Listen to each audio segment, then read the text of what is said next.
Sense the village. সময়টা চলছিল ঊনবিংশ শতাব্দীর। জায়গা আমেরিকার পেনসিলভেনিয়া।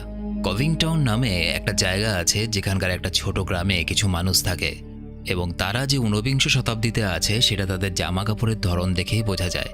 তারা এটা খুব তীব্রভাবে বিশ্বাস করে যে তাদের গ্রামের পাশে কভিংটন উডস নামে যে জঙ্গলটা আছে সেখানে নাম ছাড়া কিছু ক্রিয়েচার বা প্রাণী ঘুরে বেড়ায়। যেহেতু সেই প্রাণীদের কোনো নাম নেই, সুতরাং গ্রামবাসীরা তাদেরকে একটা অদ্ভুত নাম দিয়েছে। সেই নামটা হলো those we don't speak of. এর বাংলা মানে হলো যাদের ব্যাপারে আমরা কোনো কথা বলি না। তো এই নামে সম্বোধন করে সেই প্রাণীগুলোকে। এবং তাদের গ্রামের কেউ যদি ভুল করে সেই জঙ্গলের মধ্যে ঢুকে পড়ে বা সেই জঙ্গল পেরিয়ে শহরে যাওয়ার চেষ্টা করে, তাহলে সেই ভয়ঙ্কর বন্য জন্তুর হাতে তার মৃত্যু হবে। এমনকি গ্রামের বাকিদেরও প্রাণ সংশয় হতে পারে। তাদের মতে লাল রং হলো শয়তানের রং, এবং সেই রং এই জন্তুদের আকর্ষণ করে। তাই তারা গ্রামে কোনো লাল রঙের ফুল বা ফলও হতে দেয় না। কোনো গাছে লাল রঙের ফল বা ফুল ফুটে থাকলে গ্রামবাসীরা সেটাকে উপড়ে মাটি চাপা দিয়ে দেয়, যাতে শয়তান তাদের গ্রামের দিকে আকৃষ্ট না হয়। এবং তাদের এই বিশ্বাস যে ভুল না সেটা প্রমাণ হয় যখন মাঝে মাঝেই সেই জঙ্গল থেকে অদ্ভুত বিকট গর্জনের আওয়াজ ভেসে আসে। গ্রামে কিছু বয়স্ক লোকজন আছে যাদের ছেলে মেয়ে নাতি নাতনি নিয়েই গ্রামটা গড়ে উঠেছে, এবং সেই বয়স্ক লোকেদের সিদ্ধান্ত আর মতামতই সম্পূর্ণ গ্রামকে মেনে চলতে হয়। এবং তাদেরই নির্দেশে সেই কভিংটন উডস মানে সেই জঙ্গলটাকে ঘিরে তারা বেশ কিছু খুঁটি পুঁতে দেয়, এবং খুঁটির উপরে তারা হলুদ রং করে লণ্ঠন ঝুলিয়ে রাখে। কারণ তারা মনে করে যে হলুদ রং দেখলে জঙ্গলের সেই অজানা প্রাণীরা বুঝতে পারবে যে গ্রামের কেউ তাদের ক্ষতি করতে চায় না। এছাড়াও গ্রামের শেষ প্রান্তে তারা একটা ওয়াচ টাওয়ার বসায়। সেখানে রাতের বেলায় গ্রামের একজন বসে পাহারা দেয়, যাতে কোনো রকম কোনো বিপদের সংকেত পেলে সে সবাইকে জানাতে পারে। মুভির শুরুতে দেখা যায় সে গ্রামে অগাস্ট নিকলসন নামে একজন এল্ডার অর্থাৎ ওই গ্রামের বৃদ্ধ লোকেদের এল্ডার বলেই ডাকা হয়েছে মুভিতে। আর এমনিতেও এল্ডার মানে বয়স্ক ব্যক্তিকেই বোঝায়। তো এল্ডারের বাচ্চা ছেলেটা কোনো একটা কঠিন রোগে আক্রান্ত হয়ে সঠিক চিকিৎসার অভাবে মারা যায়। আসলে সেই গ্রামে অনেক সময় উন্নত মানের চিকিৎসা বা ওষুধের অভাবে গ্রামের মানুষজনের মৃত্যু হয়, কারণ তাদের গ্রামে কোনো হাসপাতাল নেই। কাজ চালানোর মতো একজন ডাক্তার এবং ওষুধ বলতে হাতে তৈরি করা কিছু জড়িবুটি আছে। ভালো চিকিৎসা বা দামি ওষুধ এই সব কিছুর জন্য তাদেরকে শহরে যেতে হবে। আর শহরে যাওয়ার পথে পড়বে সেই ভয়ঙ্কর কভিংটন উডস জঙ্গল, এবং সেই জন্য শহরে যাওয়া সম্ভব নয়। কিন্তু সেখানে অ্যালিস নামে আরেকজন এল্ডারের ছেলেকে দেখা যায়, যার নাম লুসিয়াস হান্ট। সে গ্রামের লোকেদের, বিশেষ করে অল্প বয়সী ছেলে মেয়ে এবং বাচ্চাদের বিনা চিকিৎসায় মরতে দেখে শহরে যাওয়ার কথা ভাবে। তবে যেহেতু এল্ডার্সদের অনুমতি ছাড়া কোনো কিছু করা সম্ভব না, তাই লুসিয়াস তাদের কাছে গিয়ে বলে, গ্রামের মানুষজনদের এভাবে বিনা চিকিৎসায় মারা যেতে দেখে আমার খুব কষ্ট হয়, এবং এই জন্য আমি এই বিষয়ে গভীরভাবে ভাবনা চিন্তার পর শহরে যাওয়ার সিদ্ধান্ত নিয়েছি। শহর থেকে কিছু জরুরি ওষুধপত্র কিনে আমি আবার এই গ্রামে ফিরে আসব। লুসিয়াসের অন্যদের প্রতি এত সহানুভূতি দেখে সবাই খুশি হলেও এল্ডার্সরা তাকে শহরে যাওয়ার অনুমতি দেয় না, কারণ তারা জানে গ্রামের বাইরে কি অপেক্ষা করে আছে। এরপর মুভিতে দেখা যায় সেখানকার এল্ডারদের প্রধান, যার নাম এডওয়ার্ড ওয়াকার, যিনি আবার এখানকার সব বাচ্চাদের পড়াতেনও। এডওয়ার্ডের বড় মেয়ে কিটি লুসিয়াসকে পছন্দ করে। কিটি তার মনের কথা লুসিয়াসকে জানায়, কিন্তু লুসিয়াস তাকে ফিরিয়ে দেয়। এরপর দেখা যায় গ্রামের আরেক এল্ডার, যার নাম ভিভিয়ান পার্সি, তার ছেলে নোয়াকে। নোয়ার কিছু ডেভেলপমেন্টাল ডিসঅর্ডার ছিল, মানে হাতে পায়ে বড় হয়ে গেলেও তার চিন্তাভাবনা চালচলন ছিল একদম শিশুর মতো। এডওয়ার্ডের ছোট মেয়ে আইভি আর লুসিয়াসের সঙ্গে নোয়ার খুব ভাব ছিল। গ্রামের আর কারো কথা না শুনলেও নোয়া লুসিয়াস এবং বিশেষ করে আইভির কথা ঠিক মানত। যদিও আইভি একজন অন্ধ ছিল, তবুও তার কথাবার্তা শুনে বোঝা যায় যে সে আর 5টা সুস্থ মানুষের থেকেও অনেক বেশি সাহস আর ক্ষমতা রাখে। অন্যদিকে শুরু থেকেই আইভির প্রতি লুসিয়াসের আচরণ দেখলে বোঝা যায় হয়তো লুসিয়াস আইভিকে মনে মনে পছন্দ করে, কিন্তু কিছু বলে উঠতে পারে না। কিন্তু আইভি সবকিছুই বুঝতে পারে। এরপর একদিন হঠাৎই লুসিয়াস লক্ষ্য করে যে নোয়া সে উডসে জঙ্গলে ঢুকেছিল, এবং সেখান থেকে সে একটা লাল রঙের ছোট ফল ছিঁড়ে নিয়ে এসেছে। এবং তারপরেও উডসের সেই ভয়ঙ্কর প্রাণীরা তার কোনো ক্ষতি করেনি। তাই লুসিয়াস আবার এল্ডার্সদের কাছে যায় এবং সেখানে গিয়ে বলে, নোয়াকে আমি দেখেছি, সে উডসের জঙ্গলে গিয়েছিল, কিন্তু তার মনে যেহেতু কোনো পাপ নেই, তাই নোয়ার কোনো ক্ষতি করেনি সেই অজানা জন্তুরা। আর এটাই প্রমাণ করে যে আমিও যদি ভালো উদ্দেশ্য নিয়ে সেই জঙ্গলের ভেতর দিয়ে শহরে যাই, তাহলে ওরা আমারও কোনো ক্ষতি করবে না। তবে এবারেও লুসিয়াস এল্ডার্সদের কাছ থেকে শহরে যাওয়ার অনুমতি পায় না। আর ওইদিকে ছেলের এই কাজে অ্যালিস খুব বিরক্ত হয়, কারণ সব এল্ডারদের মুখে শোনা যায় যে শহর খুবই খারাপ জায়গা আর শহরে খুব খারাপ লোকেরা থাকে। অ্যালিস তাকে বলে, দেখো লুসিয়াস, তোমার বাবাও একদিন শহরে গিয়েছিল, কিন্তু তারপরে সে আর কখনো ফিরে আসেনি। পরে জানা যায় কেউ তাকে খুন করে তার কাছে যা জিনিসপত্র ছিল সব চুরি করে নিয়েছে। আশা করি বুঝতেই পারছো শহর কতটা বিপজ্জনক জায়গা। এত কিছু বলার পরেও লুসিয়াস তার জেদ বজায় রাখে এবং বলে, আমার কোনো ভয় নেই, কারণ আমার মন পরিষ্কার আর আমার কোনো গোপনীয়তাও নেই। গোপনীয়তা নেই কথাটা এই জন্য সে বলে কারণ গ্রামের প্রতিটা এল্ডারের ঘরে একটা করে সিক্রেট বক্স বা গুপ্ত বাক্স ছিল, যে বাক্সটা সব এল্ডাররা নিজেদের ঘরের এক কোণার মধ্যে রেখে দিত, কিন্তু কখনোই সেগুলো খুলতো না। লুসিয়াসের মা লুসিয়াসকে বলেছিল যে বাক্সগুলোর ভেতরে তারা তাদের অতীত জীবনের ঘটে যাওয়া কিছু দুর্ঘটনার স্মৃতি রেখে দিয়েছে, যে স্মৃতি তাদেরকে মনে করিয়ে দেয় যে সাবধানে না থাকলে তাদের জীবনেও আবার সেই অন্ধকার দিনগুলো ফিরে আসতে পারে। তবে তারা কখনোই প্রকাশ করতে পারবে না সেই বাক্সের মধ্যে তারা কি রেখেছে। এরপরের দিন সবার নজর এড়িয়ে লুসিয়াস লুকিয়ে সেই উডসে মানে সেই জঙ্গলে ঢুকে পড়ে এবং হঠাৎ ডান দিকে তাকালে সে দেখে সেই ক্রিয়েচারদের মধ্যে একজন উডসে ঢোকার পর লুসিয়াসকে দেখে ফেলেছে। লুসিয়াস তাকে দেখেই তাড়াতাড়ি উডস থেকে বেরিয়ে আসে। তারপরের দিন রাতে লুসিয়াসের সঙ্গে আইভির দেখা হয়। আইভিও তার শহরে যাওয়ার কথা শুনে তাকে বলে, দেখো, আমি জানি তুমি এই গ্রামের সবার ভালোর কথা ভেবেই শহরে যেতে চাও, কিন্তু আমারও মনে হয় যে তোমার এতটা ঝুঁকি নেওয়া ঠিক হবে না। এই বলে আইভি তার বাড়িতে ঢুকে যাওয়ার খানিকটা পরেই ওয়াচ টাওয়ারে বসে যে পাহারা দিচ্ছিল সে উডসের একটা ক্রিয়েচারকে তাদের গ্রামের দিকে যেতে দেখে। আর তারপরই সে গ্রামের সবাইকে সাবধান করার জন্য ওয়াচ টাওয়ারে লাগানো ঘণ্টাটা বাজাতে থাকে। সেই ঘণ্টার আওয়াজ শুনে তাদের গ্রামে শোরগোল পড়ে যায়। সবাই নিজেদের বাড়ি যাওয়ার জন্য প্রাণ হাতে করে ছুটতে থাকে। দেখা যায় তাদের সবার বাড়ির ভেতরে একটা সেলার বা মাটির নিচে থাকা একটা গোপন ঘর বানানো আছে, যাতে উডসের সেই হিংস্র জন্তুরা যদি কখনো তাদের এলাকায় চলে আসে, গ্রামবাসীরা যাতে নিজেদেরকে বাঁচাতে পারে সেই জন্য ওই ঘরগুলো তৈরি করা হয়েছিল। এরপর মুভিতে দেখা যায় ঘণ্টার আওয়াজ শুনে লুসিয়াস গ্রামের বাকিদেরকে নিজেদের বাড়ি পৌঁছতে সাহায্য করতে থাকে। আর এটা করতে গিয়ে সে তার নিজের বাড়িতে ঢোকার আগেই উডসের সেই জন্তুগুলো গ্রামের মধ্যে ঢুকে আসে। অন্যদিকে আইভি লুসিয়াসের জন্য চিন্তা হতে থাকে। সে ভাবে লুসিয়াস বাড়ি পৌঁছেছে তো, কারণ আইভি লুসিয়াসকে খুব ভালো করে চেনে। লুসিয়াস নিজের থেকে অন্যদের কথা বেশি ভাবত। আইভির কেমন যেন একটা সন্দেহ হয় লুসিয়াস হয়তো আশেপাশে কোথাও আছে, তাই তার দিদি কিটি তাকে ঘরে ঢুকে দরজা বন্ধ করে দিতে বললেও লুসিয়াসের জন্য সে দরজা খুলে অপেক্ষা করতে থাকে। আর এই সময় দেখা যায় সেই হিংস্র বন্য ক্রিয়েচার আইভিকে দাঁড়িয়ে থাকতে দেখে তাদের বাড়ির খুব কাছে চলে আসে। তবে ঠিক সময় লুসিয়াস দৌড়ে এসে আইভির হাত ধরে তাকে ঘরের ভেতরে ঢুকে দরজা বন্ধ করে দেয় এবং আইভির বাড়ির বাকি সদস্যদের সঙ্গে মাটির নিচের সেই ঘরটাতে ঢুকে যায়। সেই রাতটা গ্রামের সবাই প্রচণ্ড ভয়ে আর আতঙ্কে কাটায়। পরদিন সকালে তারা দেখে সেই ক্রিয়েচাররা এসে তাদের গ্রামের সব বাড়ির দরজায় লাল রং মাখিয়ে সবাইকে ওয়ার্নিং দিয়ে গেছে। এল্ডাররা গ্রামের সবাইকে জিজ্ঞাসাবাদ করার জন্য এক জায়গায় জড়ো করে, কারণ তারা সবাই জানে একমাত্র কেউ নিয়ম ভেঙে উডসে গেলেই তবেই উডসে থাকা ক্রিয়েচাররা তাদের গ্রামের মধ্যে ঢুকে আসে। লুসিয়াস সবার সামনে নিজের ভুল স্বীকার করে নেয় এবং বলে, আমায় আপনারা ক্ষমা করবেন, এসব কিছু হয়েছে আমার জন্য। আমি আগের দিন গ্রামের গণ্ডি পেরিয়ে সেই উডসের মধ্যে গিয়ে ঢুকেছিলাম এবং উডসে থাকা সেই ক্রিয়েচারদের একজন আমাকে দেখে ফেলে, আর সেই জন্যই তারা ওয়ার্নিং দিতে কাল আমাদের গ্রামে এসেছিল। আমি অত্যন্ত দুঃখিত এবং লজ্জিত। আমি আশা করব আমার জন্য আর আপনাদের যেন কোনো ক্ষতি না হয়।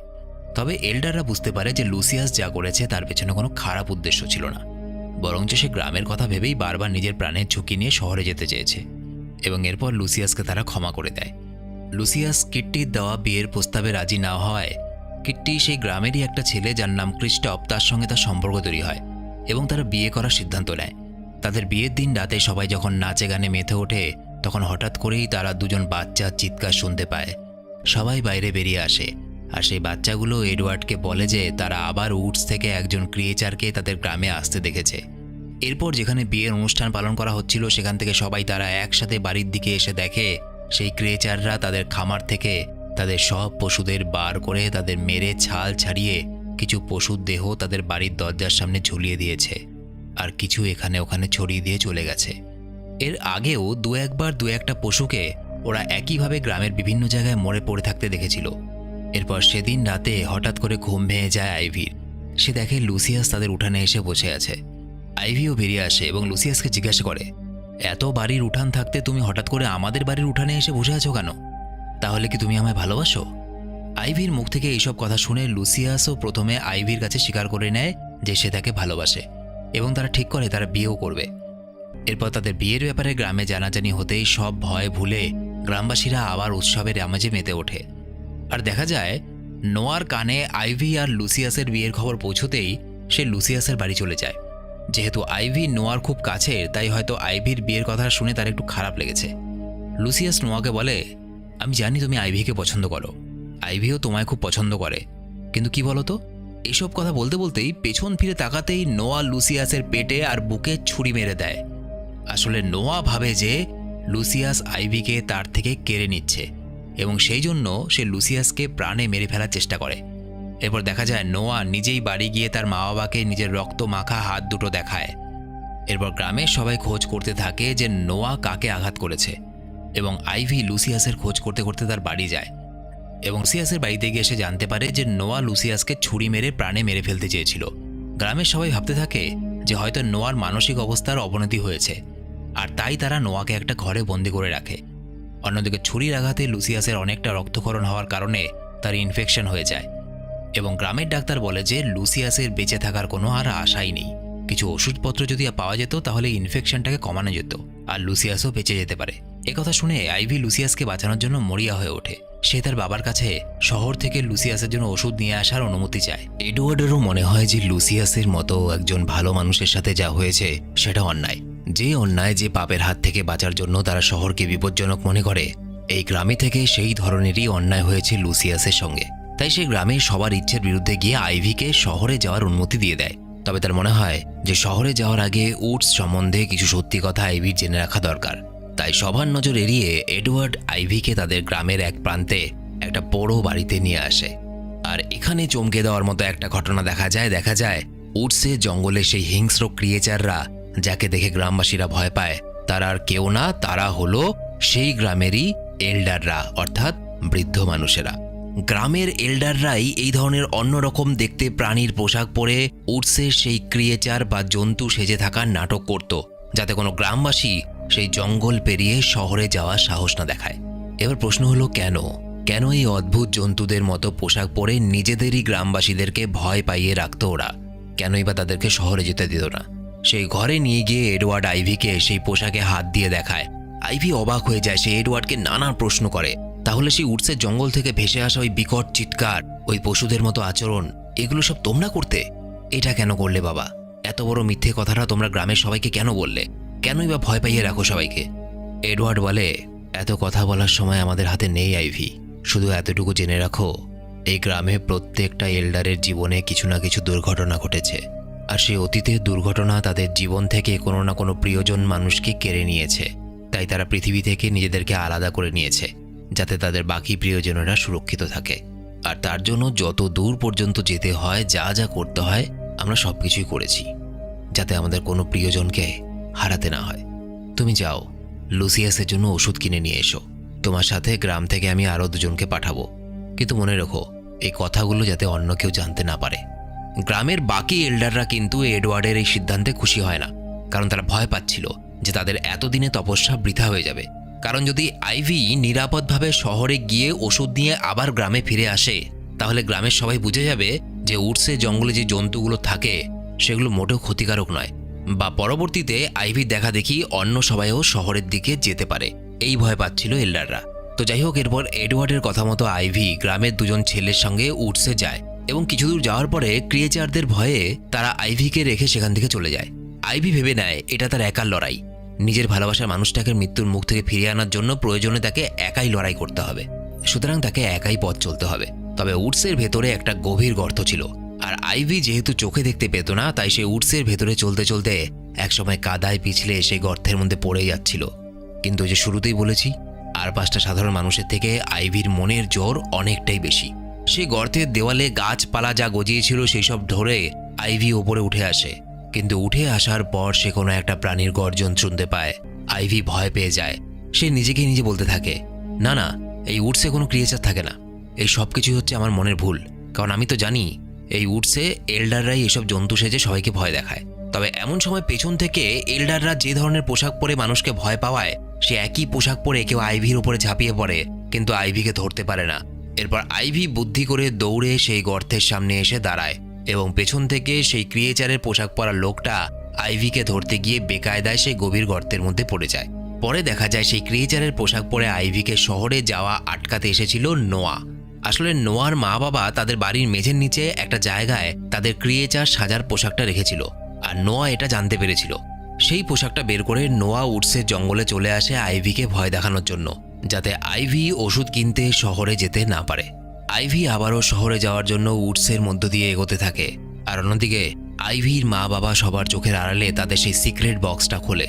তাদের সেই বাক্সের মধ্যে অনেক দিন আগের কিছু খবরের কাগজ থেকে কেটে রাখা ছোট ছোট কাগজের টুকরো পাওয়া যায়, এবং একটা কাউন্সিলিং সেন্টার বা মেন্টাল অ্যাসাইলাম, মানে মানসিক অবসাদগ্রস্ত লোকেরা যেখানে নিজেদের চিকিৎসা করাতে যায়, সেই সেন্টারের বাইরে দাঁড়িয়ে থাকা এই গ্রামের সব এল্ডারদের একটা ছবি দেখা যায়। আর এখানে এই মুভির সবচেয়ে বড় টুইস্ট দেখা যায় এই যে এটা 19th সেঞ্চুরি বা 19বিংশ শতাব্দী নয়, তারা সবাই একবিংশ শতাব্দী অর্থাৎ 21st সেঞ্চুরিতেই আছে। তাহলে এইসব কি? এই গ্রামের মধ্যে সবকিছু 19বিংশ শতাব্দীর কেন? এবং এই কথাগুলো শুধুমাত্র গ্রামের এল্ডারদের মধ্যে সীমিত ছিল, শুধুমাত্র তারাই জানতো। আসলে এতদিন ধরে এল্ডাররা শুধুমাত্র একটা নাটক করে গেছে। এই গ্রামে যতজন এল্ডার থাকে তাদের সবার জীবনেই অনেক খারাপ খারাপ ঘটনা ঘটেছিল। কারোর বোনকে নির্মমভাবে ধর্ষণ করে খুন করা হয়, বা কারো স্বামীকে কিছু টাকার জন্য প্রাণে মেরে ফেলা হয়, আবার কারো দাদাকে বিনা কারণে গুলি করে মেরে ফেলা হয়, আবার কারো বাবাকে তারই বন্ধু টাকা পয়সার জন্য মেরে আলমারির মধ্যে ঝুলিয়ে দিয়েছিল। এইসব ঘটনার পর এডওয়ার্ড ওয়াকার সেই কাউন্সিলিং সেন্টার বা সেই মেন্টাল অ্যাসাইলামে উপস্থিত সবাইকে একটা প্রস্তাব দেয় যে আমরা সারা জীবনের জন্য এই শহর ছেড়ে একদম দূরে একটা জায়গায় চলে যাব, এবং আমরা সেখানে নিজেদের মতো করে থাকব। শহরের মানুষ খারাপ এটা তাদের মাথার মধ্যে ঢুকে গেছিল, কারণ শহরেই তাদের সঙ্গে এইসব ঘটনাগুলো ঘটেছিল। তারা সেদিন সিদ্ধান্ত নিয়েছিল যে সারা জীবনের জন্য শহর ছেড়ে কেভিংটনের ভেতরে একটা গ্রাম গড়ে তুলবে তারা, এবং সেখানেই থাকা শুরু করবে। মানুষের প্রতি মানুষের এত হিংস্রতা দেখে তারা বাইরের পৃথিবী থেকে মুখ ফিরিয়ে নেয় এবং নিজেদের জন্য একটা ছোট্ট নিরাপদ জায়গা গড়ে তোলে পৃথিবীর মধ্যেই কোনো একটা অজানা জায়গায়। এবং এটাই সেই কারণ যে তারা চায়নি যে এই গ্রামের কোনোদিন কেউ শহরে যাক, শহরের মানুষের হিংস্রতার মুখোমুখি হোক, কারণ তারা খুব ভালো করে বুঝতে পেরেছিল মানুষ যত বেশি অ্যাডভান্স, মানুষ যত বেশি আধুনিক, মানুষ যত বেশি শহরের জীবনযাপন পালন করে, তারা ততটাই হিংস্র হয়, তাদের মধ্যে মনুষ্যত্ব বোধটা অনেকটাই কম। এবং এই কারণেই তারা শহর থেকে সম্পূর্ণ আলাদা করে নিজেদের একটা আলাদা দুনিয়া গড়ে তুলতে চেয়েছিল। তারা এই বিষয়টা বুঝতে পারে, কিন্তু তাদের পরবর্তী জেনারেশন অর্থাৎ তাদের যে ছেলে মেয়ে হবে তাদেরকে তারা সেই গ্রামের ভেতরে কি করে রাখবে? তারা তো কোশ্চেন করবে যে কেন শহরে যাব না। এই জন্য তারা ওই জঙ্গলের ভেতরে অদ্ভুত জন্তুদের মতো পোশাক পরে ঘুরে বেড়াতো, এবং ছোটবেলা থেকে সেই ছেলে মেয়েগুলোর মনের মধ্যেই ভয় গেঁথে দিয়েছে যে এই জঙ্গলটা পার করে শহরে যাওয়া যায় না, ওই জন্তুগুলো আমাদেরকে খেয়ে ছিঁড়ে ফেলবে। এবং তাদেরকে বিশ্বাস করানোর জন্য তারা নিজেরাই নিজেদের গ্রামে এসে তাণ্ডব চালাতো মাঝে মাঝে, যাতে গ্রামের মধ্যে সবাই এটা বিশ্বাস করে নেয় সত্যি উডসের জঙ্গলে ভয়ঙ্কর জন্তু জানোয়ার আছে। এমনকি তারা তাদের উত্তরসূরিদের একথাও বলে যে আমরা যে সময়টাতে বসবাস করছি এটা হলো 19বিংশ শতাব্দী। কেন? সবকিছু নিয়ে মিথ্যে কেন বলেছে সেটা তো বোঝা গেল, কিন্তু সময়টা নিয়ে মিথ্যে কেন বলল একটু পরে জানতে পারবে। ওদিকে লুসিয়াস মৃত্যুর সঙ্গে লড়াই করতে থাকে। শেষ অবধি অনেক কষ্টে আইভি উডসের শেষ প্রান্তে এসে পৌঁছায়, যেখান থেকে তাকে একটা পাঁচিল টপকে অন্য প্রান্তে যেতে হবে, তাহলে সে লুসিয়াসের জন্য প্রয়োজনীয় ওষুধ জোগাড় করতে পারবে। আইভি কোনো মতে পাঁচিল টপকে অন্য প্রান্তে গিয়ে পড়ার সাথে সাথেই বুঝতে পারে উল্টো দিক থেকে একটা গাড়ি আসছে না? হ্যাঁ ঠিক, একটা গাড়ি দেখা যাচ্ছে। দেখা যায় যে গাড়িটা আসছিল তাতে লেখা ছিল ওয়াকার ওয়াইল্ড লাইফ প্রিজার্ভ। সেই গাড়ি থেকে একজন নেমে আসে যার নাম কেভিন। কেভিন এই এলাকার পার্ক রেঞ্জার, মানে এলাকায় কোনো বেআইনি কাজকর্ম হচ্ছে কিনা সেটা দেখার দায়িত্ব যে অফিসারের ঘাড়ে থাকে তাকে পার্ক রেঞ্জার বলে। কেভিন কিন্তু আইভিকে দেখে প্রচণ্ড অবাক হয়ে যায়। অবাক হওয়ারই কথা, কারণ সাধারণভাবে এই অঞ্চলটাতে কোনো মানুষেরই আসা স্বাভাবিক না, সেখানে একটা মেয়ে একা এভাবে কি করে? সে আইভিকে জিজ্ঞেস করে তুমি এখানে কি করে এসেছো? আইভি বলে আমি দেওয়ালের অন্য প্রান্তে যে জঙ্গলটা আছে সে জঙ্গলের ভিতরে একটা গ্রাম আছে, আমি সেখান থেকে এসেছি। স্যার আমায় কি আপনি একটু সাহায্য করবেন? এই ওষুধগুলো আমার খুব দরকার। এই বলে কেভিনকে এডওয়ার্ডের লেখা সেই কাগজের টুকরোটা দেয়। কাগজে কিছু ওষুধের নাম লেখা ছিল। ওষুধগুলোর নাম দেখে কেভিন বুঝতে পারে যে কেউ প্রচণ্ড আঘাত পেয়েছে এবং সেটা ঠিক করার জন্যই ওষুধগুলো দরকার। কেভিন আইভিকে সাহায্য করার জন্য তাদের অফিসে নিয়ে আসে এবং বসের চোখের আড়ালে কাগজে যে ওষুধের নামগুলো লেখা ছিল সেই সব ওষুধ বের করে দেয়। তবে আইভির পুরো নাম শুনে কেভিনের একটু কৌতূহল হয়। এমনকি আইভির সাথে দেখা হওয়ার আগের মুহূর্ত পর্যন্ত কেভিন এটা জানতোই না যে উডসের ভেতরে কোনো জনবসতি আছে, কারণ উডসের জঙ্গলের ভেতরে যে কোনো একটা গ্রাম থাকতে পারে এটা কল্পনাও করা যায় না। তাই সে কায়দা করে নিজের বসকে জিজ্ঞেস করে যে সে কোভিংটন উডসের ব্যাপারে কিছু জানে কিনা। এবং এখানে চমকে দেওয়ার মতো আরেকটা জিনিস জানা যায় যে 1970 সালে এডওয়ার্ড ওয়াকার নামে একজন প্রফেসর বা শিক্ষক ছিল, যিনি কিনা পেনসিলভেনিয়া ইউনিভার্সিটিতে আমেরিকান হিস্ট্রি মানে আমেরিকার ইতিহাস নিয়ে ছেলেমেয়েদের পড়াতেন। তার জীবনে একটা দুর্ঘটনার পর সে তার বাবার যা টাকা পয়সা ছিল সেটা দিয়ে কোভিংটনের ওই পুরো জায়গাটা কিনে নেয়, এবং এই জন্যই সরকারি রেকর্ডে ওই জায়গাটাকে ওয়াকার ওয়াইল্ড লাইফ নামে চিহ্নিত করা হয়। মনে করে দেখো, কেভিন যে গাড়িটা চালাচ্ছিল ওখানেও কিন্তু লেখা ছিল ওয়াকার ওয়াইল্ড লাইফ প্রিজার্ভ, কারণ 1970 সালে এডওয়ার্ড ওয়াকার অর্থাৎ এডওয়ার্ড এই সম্পূর্ণ জায়গাটাকে কিনে নিয়েছিল, এবং বাকি সব এল্ডারদের সঙ্গে সেখানে সে একটা গ্রাম গড়ে তোলে এবং শহর আর গ্রামের মাঝখানে তৈরি করে দেয় কোভিংটন উডস অর্থাৎ কোভিংটনের জঙ্গল। এডওয়ার্ড সরকারকেও কিছু টাকা পয়সা দিয়েছিল যাতে কোভিংটনের জঙ্গলের ওই এরিয়াটাকে নো ফ্লাই জোন করে দেওয়া যায়। নো ফ্লাই জোন কথার অর্থ হলো যে জায়গায় নো ফ্লাই জোন থাকে সেটার ওপর দিক দিয়ে কোনো প্লেন বা উড়োজাহাজ উড়ে যেতে পারে না, এবং এটার পেছনেও তাদের একটা আলাদা বুদ্ধি ছিল, কারণ তারা ভেবেছিল যে পরবর্তী জেনারেশন অর্থাৎ এল্ডারদের যে বাচ্চা কাচ্চারা আছে তারা যখন বড় হবে তারা যদি এরোপ্লেন আকাশে উড়তে দেখে ফেলে তাহলে তারা বুঝে যাবে যে এটা 19th সেঞ্চুরি বা 19বিংশ শতাব্দী নয়, এবং একই সাথে প্লেন বা উড়োজাহাজ সম্বন্ধে তাদের মনে কৌতূহল জন্মাবে এবং তারা শহরের দিকে যেতে চাইবে সেই সব জিনিসগুলোকে নিজের চোখে দেখার জন্য। এই জন্য সেই জায়গাটাকে বুদ্ধি করে নো ফ্লাই জোন করে দেওয়া হয়েছিল। কেভিন এসব কথা শুনে পুরো ব্যাপারটা পরিষ্কার করে বুঝতে পারে। সে ফিরে গিয়ে আইভিকে সব ওষুধ দেয় এবং তাকে পাঁচিল টপকে সেই উডসে ফিরে যেতে সাহায্য করে। আইভি ওষুধ নিয়ে গ্রামে ফিরে আসতেই সবাই বলতে থাকে আইভি ওষুধ নিয়ে ফিরে এসেছে, আর যাওয়ার পথে একজন ক্রিয়েচার তার উপরে হামলাও করেছিল। আইভি তাকে কায়দা করে মেরে দিয়েছে। গ্রামবাসীদের মুখে এই কথা শুনে নোয়ার মা বুঝতে পারে যে তারা যে ক্রিয়েচারের কথা বলছে সেটা আসলে নোয়া। তাই নিজের ছেলের মৃত্যুর সংবাদ পেয়ে সে কান্নায় ভেঙে পড়ে। হাজার হোক মা তো, সে জানে তার ছেলে অন্যায় করেছে, কিন্তু ছেলের মৃত্যু সংবাদে যে কোনো মায়েরই কান্নায় ভেঙে পড়ারই কথা। এডওয়ার্ড তখন বাকি এল্ডারদের উদ্দেশ্যে বলে, আমরা সবাই নোয়ার দেহটাকে নিয়ে সব নিয়ম মেনেই তার অন্তিম সংস্কার করব। সে তার ভুলের শাস্তি পেয়েছে। কি ভুল? সে ক্রিয়েচারদের পোশাক চুরি করে সে আইভিকে আটকানোর জন্য সেখানে গিয়েছিল, যাতে আইভি লুসিয়াসকে বাঁচাতে না পারে। তবে যাই হোক, সেটা একদিক দিয়ে ভালোই হয়েছে, কারণ গ্রামবাসীদের মনে ক্রিয়েচারদের নিয়ে যে ভয়টা ছিল সেটা আরও বেড়ে গেছে। কিন্তু এবার প্রশ্ন আসে, নোয়ার মৃত্যু সম্বন্ধে গ্রামবাসীদের কি বলবে এল্ডাররা?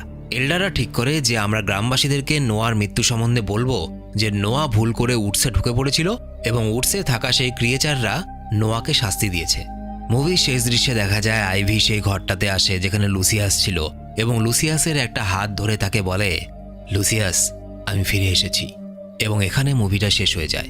এল্ডাররা যে উদ্দেশ্যে নিজেদেরকে সম্পূর্ণ পৃথিবী থেকে আলাদা করে নিয়েছিল তাদের সে উদ্দেশ্য এখনও বজিয়ে আছে।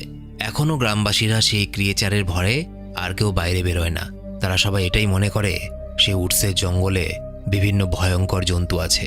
এখানে একটা জিনিস লক্ষ্য করার মতো ব্যাপার এই যে সেই গ্রামের এল্ডারদের মধ্যে বেশিরভাগই কিন্তু মানসিক রোগী ছিল একসময়, মেন্টাল অ্যাসাইলামে একসাথে দিন কাটিয়েছে, এবং তাদের এই মানসিক রোগ যেটা থেকে তাদের মধ্যে এই আইডিয়াটা চলে এসেছিল যে আমাদের পৃথিবীর বাইরে নিজেদের মতো করে একটা দুনিয়া সাজিয়ে সেখানে থাকা উচিত, সেটা কিন্তু মানুষকে ভয় পেয়েই। আসলে একটা বাস্তব কথা কি বলতো, আমরা না অনেক দিন আগে গুহা থেকে বেরিয়েছি, গুহাবাসী ছিলাম আমরা। জঙ্গলি থেকে আস্তে আস্তে সভ্য হয়েছি, জামা কাপড় পরতে শিখেছি, ভালো খেতে শিখেছি, ভালো পড়তে শিখেছি। গুহা থেকে বেরিয়ে পাতায় নির্মিত ঘরে থেকেছি, মাটির ঘরে থেকেছি, খড়ের ঘরে থেকেছি। সেখান থেকে আস্তে আস্তে কংক্রিটের দেওয়াল, সব কিছু অ্যাডভান্স হয়ে গেছে, আধুনিক হয়ে গেছে। এখনও আমাদের মানসিকতা সেই কয়েক হাজার বছর আগে গুহাবাসী মানুষগুলোর মতো হিংস্র। তখন আমরা মারামারি করতাম একটা মৃত পশুর দেহ নিয়ে, আর এখন আমরা মারামারি করি আমাদের আশেপাশের মানুষগুলোকে নিয়ে, টাকা পয়সা নিয়ে।